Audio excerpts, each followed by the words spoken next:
만약 여러분이 상상하는 것만으로 그림을 그릴 수 있다면 믿으시겠어요? 단지 머릿속에 떠오른 장면을 몇 단어로 묘사하기만 하면 말이죠. 이제 인공지능은 우리가 글로 묘사하는 모든 것을 하나의 완전한 시각 예술로 바꾸는 마법을 부리고 있습니다. 이것은 더 이상 먼 미래의 이야기가 아닙니다. 달리 미드저니 그리고 스테이블 디퓨전과 같은 혁신적인 AI 모델들이 바로 그 주인공들입니다. 이들은 어떻게 이런 놀라운 일을 해낼 수 있는 걸까요? 그 비밀의 중심에는 아주 특별한 기술이 자리 잡고 있습니다. 바로 확산 모델, 즉 디퓨전 모델이라는 최첨단 기술입니다. 확산 모델의 작동 방식은 우리가 그림을 그리는 방식과는 정반대입니다. 우리는 보통 하얀 캔버스에서 시작해 선을 그리고 색을 채워나가죠. 하지만 이 AI는 완전히 무작위적인 노이즈로 가득 찬 이미지에서 시작합니다. 마치 조각가가 거대한 돌덩어리에서 불필요한 부분을 깎아내어 아름다운 형상을 드러내는 것과 비슷합니다. AI는 이 노이즈를 점진적으로, 단계적으로 제거해 나갑니다.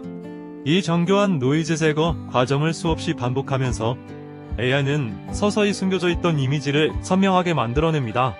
마치 안개가 걷히면서 풍경이 드러나는 것처럼 말이죠. 이러한 방식 덕분에 확산 모델은 매우 안정적으로 놀랍도록 사실적이고 고품질의 이미지를 생성할 수 있습니다. 결과물은 그저 놀라울 따름입니다. 하지만 여기서 한 가지 근본적인 질문이 생깁니다. AI는 어떻게 우리가 입력한 텍스트의 의미를 이해하는 걸까요? 우주비행사가 무엇인지, 책을 읽는다는 행위가 무엇인지 어떻게 알까요? 그의 답은 클립이라 불리는 또 다른 AI 모델이 있습니다. 클립은 대조적 언어, 이미지 사전 훈련의 약자입니다. 이름은 복잡하지만 그 원리는 생각보다 직관적입니다. 마치 어린아이가 세상을 배우는 과정과 같습니다. 수많은 그림과 그 그림을 설명하는 글을 함께 보면서 배우는 거죠. 이 사진은 고양이야, 이 글은 사과를 설명하고 있어, 처럼요. 클립 모델은 인터넷에서 수억 개의 이미지와 텍스트상을 학습합니다. 이 과정을 통해 코끼리라는 단어가 어떤 이미지와 관련이 있는지, 슬픔이라는 감정이 어떤 시각적 요소와 연결되는지를 스스로 터득합니다. 그래서 우리가 즐겁게 웃는 개라는 프롬프트를 입력하면 AI는 학습된 데이터를 바탕으로 판단합니다. 이 그림이 이 텍스트와 가장 잘 어울린다고 말이죠. 그렇다면 AI가 이미지를 창조하는 과정은 단순히 단어들을 조합하는 것일까요? 사실은 그보다 훨씬 더 심오한 과정이 숨어 있습니다. 바로 잠재 공간이라는 개념입니다. 잠재 공간은 AI가 학습한 모든 개념이 정리되어 있는 거대한 아이디어의 지도와 같습니다. 서로 관련 있는 개념들은 이 지도 위에서 가까이 위치합니다. 예를 들어 왕이라는 개념에서 남자를 빼고 여자를 더하면 여왕에 가까워지는 식이죠. 우리가 프롬프트를 입력하면 AI는 이 광활한 잠재 공간을 탐색하기 시작합니다. 텍스트가 묘사하는 의미와 가장 일치하는 지점을 찾아내는 여정이죠. 이것은 단순한 검색이 아니라 개념들을 융합하는 창조적 과정입니다. 그래서 결과물은 단순한 이미지 조각들의 콜라주가 아닙니다.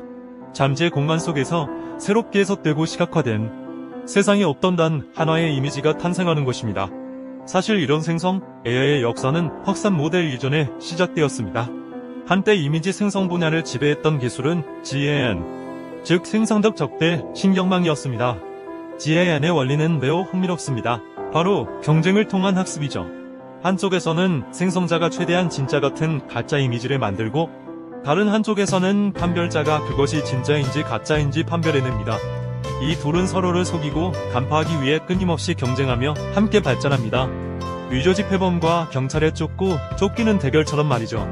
하지만 이 경쟁은 때로 불안정해서 기괴한 결과물을 낳기도 했습니다.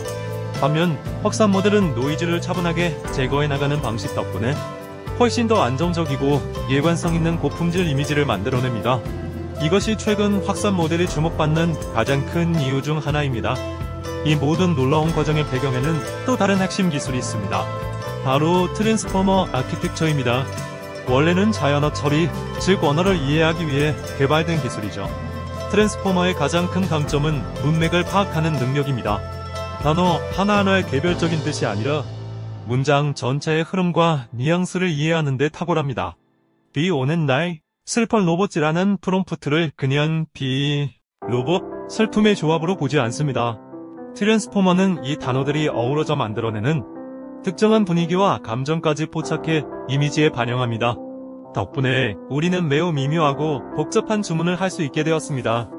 단순한 묘사를 넘어 감정과 스타일, 분위기까지 이미지에 담아낼 수 있게 된 것입니다. 하지만 이 놀라운 기술에도 명확한 한계는 존재합니다.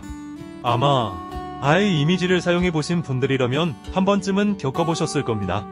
바로 어색하게 뒤틀린 인체, 특히 손가락 표현의 문제입니다. 또한 특정 스타일이 과도하게 반복되는 경향도 있습니다. 수많은 이미지가 비슷비슷한 AI 그림체를 갖게 되는 것이죠. 이는 AI가 학습한 데이터에 인기 있는 스타일을 선호하기 때문입니다. 더 심각한 문제는 바로 편향성입니다. AI는 우리가 제공한 데이터를 거울처럼 반영합니다. 만약 학습 데이터에 사회의 편견이 담겨 있다면 AI는 그 편견을 그대로 학습하고 증폭시킬 수 있습니다. 예를 들어 과학자 이미지를 생성했을 때 특정 성별이나 인종만 반복적으로 나타난다면 이는 기술의 문제가 아니라 우리가 AI에게 보여준 데이터 세상의 편향성을 드러내는 것입니다.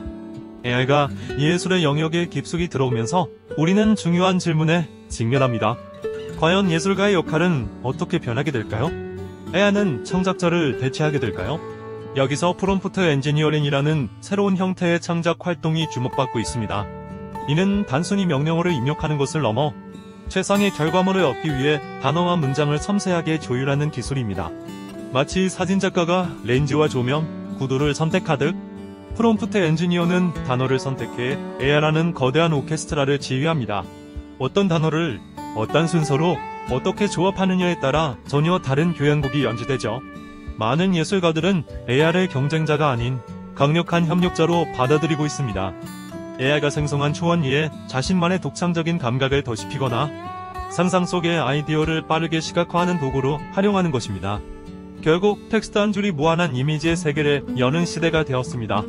우리가 본 이 모든 과정은 단순한 기술적 혁신을 넘어섭니다. 그것은 예술, 디자인, 그리고 창의성에 대한 우리의 인식 자체에 근본적인 질문을 던집니다. 우리는 이제 인공지능이 단순한 도구를 넘어 새로운 형태의 지능이자 창의적인 협력자로 자리매김하는 시대의 문턱에 서 있습니다. 인간의 상상력과 AI의 무한한 생성 능력이 만났을 때 우리는 어떤 미래를 그리게 될까요? 예술의 경계는 어디까지 확장될 수 있을까요? 어쩌면 다음 세대의 예술은 바로 지금 당신의 머릿속에 떠오른 그 한 문장에서 시작될지도 모릅니다.